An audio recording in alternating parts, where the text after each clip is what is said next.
गुरुग्राम में 5 अगस्त तक रहेगी इंटरनेट सर्विस बंद। सिक्योरिटी के मद्देनजर लिया गया बड़ा फैसला। पलवल और फरीदाबाद के कई इलाकों में रहेगी इंटरनेट सर्विस बंद।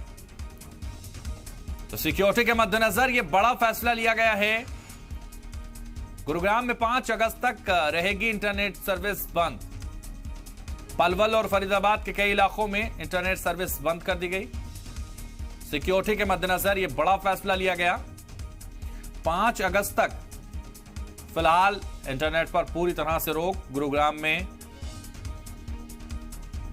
सर्विस बंद कर दी गई है। सिक्योरिटी के मद्देनजर यह बड़ा फैसला लिया गया है। गुरुग्राम में 5 अगस्त तक रहेगी इंटरनेट सर्विस पर बंदी और पलवल और फरीदाबाद के कई इलाकों में रहेगी इंटरनेट सर्विस बंद। सिक्योरिटी के मद्देनजर यह बड़ा फैसला लिया गया है। सिक्योरिटी के मद्देनजर यह बड़ा फैसला। 5 अगस्त तक सभी इंटरनेट सर्विस बंद रहेंगी। सिक्योरिटी के मद्देनजर यह बड़ा फैसला, क्योंकि जिस तरह से तशद्दुद की खबरें इधर उधर फैल रही थी उसको रोकने के लिए तमाम सिक्योरिटी को मद्देनजर रखते हुए सिक्योरिटी के मद्देनजर यह बड़ा फैसला लिया गया है।